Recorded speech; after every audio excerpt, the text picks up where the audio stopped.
I'm Mike Beck. Little Cottonwood is my home area. I started climbing here in '86, and I've been kind of at it ever since, living in Salt Lake City. This place was a popular climbing area in the '60s. People used to meet at the Gate Boulders because it was right at the base of where a lot of the best cliffs were. George Lowe did the standard overhang, which is a V3 boulder problem in the Gate Boulders, sometime in the '60s. Gordon Douglas in the later '80s did Superfly, which is a V8. Glenn Burke did this thing called Barfly that was V9 at the time. It's a little bit easier now. When climbing really changed around here is when the first Snowbird World Cup came in '88, and all of the best climbers in the world came here. We were able to see them climbing. I think it inspired a lot of us to go and travel. And for me personally, that's when I went to Fontainebleau and ended up coming back and seeing kind of a lot of similarities in parts of Little Cottonwood to Fontainebleau. At the same time, American Fork was found, and it was one of the first limestone areas in the country. It was getting developed, and there were bolted routes going in there, and it became a sport climbing area. And you had a lot of really good climbers move here, like John Cronin and Dale Goddard. That also inspired the bouldering around here, I think, in times that we weren't sport climbing, we were bouldering. There was a big explosion kind of then up in this canyon where there was a really core group of guys, maybe like 10, 20 guys.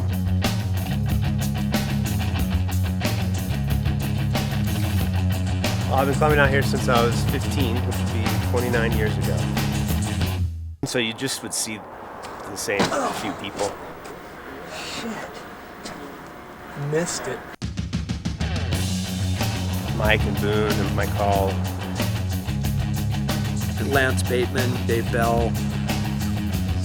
I listen to Philly. Just started developing a lot of stuff in the canyon. Some of the, top ascents at that time, Jeff Webb did Bully in the early '90s sometime. Boone did Copperhead and All Thumbs, and fairly shortly after, like Jack Horner and some of those things.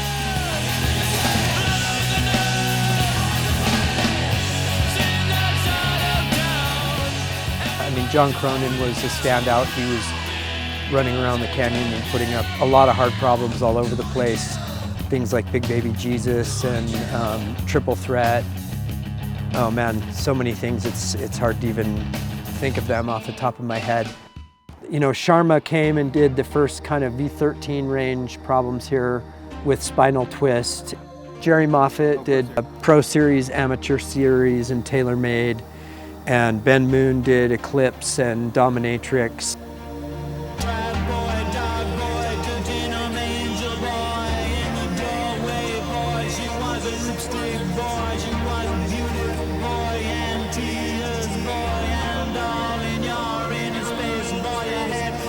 There'd been some other guides. Clark Shelk had published, he did a lot of development over in the Wasatch Resort, and he published a little guide to that a year or two earlier. I wrote the bouldering guide to Utah in the late '90s and published it in 2001, and I wrote it with Jeff Baldwin and Mark Russo. Everybody calls it the Black Bible.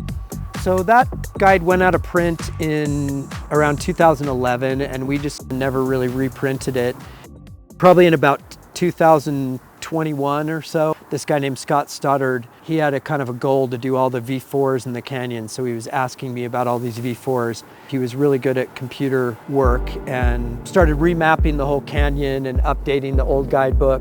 We got contacted by an old friend named Dave Gurman, who had actually done some developing up here and lived in Salt Lake. He's one of the founders of Kaya.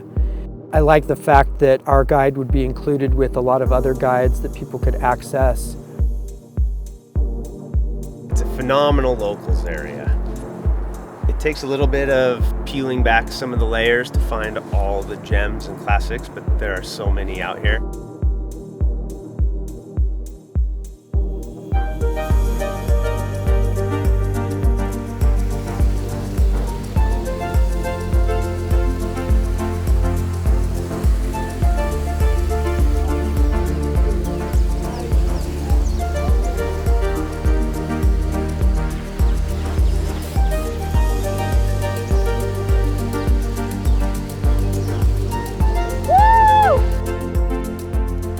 strange to think about how much time I've spent up here. It's a lot of time. It's like maybe we should have been doing something else, but. You know, we come on the heels of all the guys who put up the routes and things before us and taught us what climbing was. We've tried to do that to the next generation, and I've been really impressed with how the locals here and the younger generation have been respectful and cleaned up garbage and participated in, you know, trail building events and things like that. And the new generation is just incredible, like what they're doing up here. Yes, come on, John. Come on. Yes. Come on. Yes. Yeah, let's go. Come on. Yes, come on. Come on. Just having so many more people coming out, so many more really strong people putting up very hard boulders. We used to tap out at V13 forever, and now we have multiple V16 boulders.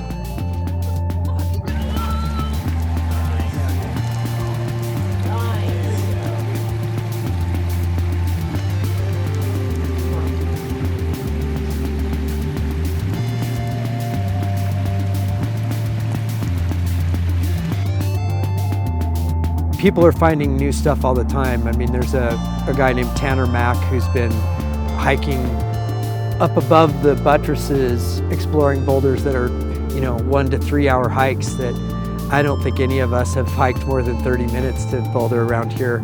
So many more people than we ever used to see out here. As the volume of climbers increases, you just need to respect it. Keeping the area clean, obviously, which includes like tick marks, chalk on holds, even boot rubber on holds, just keeping everything more well maintained.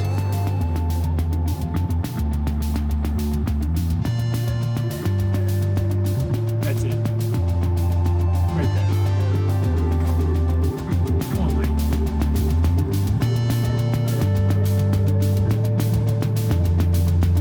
Yes.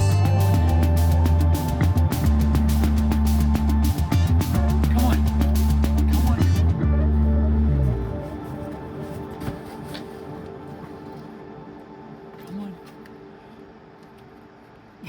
Come on. Nice and easy.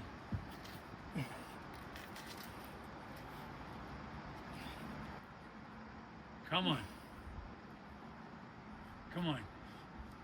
Come on. Little Cottonwood, as of last year, got named in the National Historical Register as I believe, the first recreational climbing area with that designation.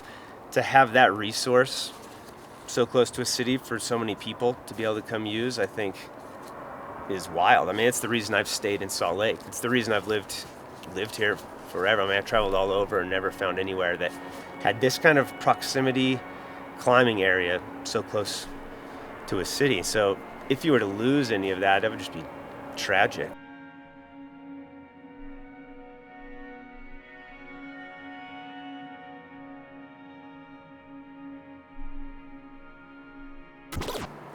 I'm going to throw you a curveball. So people refer to you as the mayor. But I've also heard people call Justin the mayor. So who's the real mayor of Little Cottonwood? I mean, I don't know. Maybe I was the mayor and it's Justin's term now. I think I maybe took over the position. He's been a diehard for sure, so he definitely deserves the title. I always defer to Mike Beck if he's in the area, but in his absence, I think I have final say.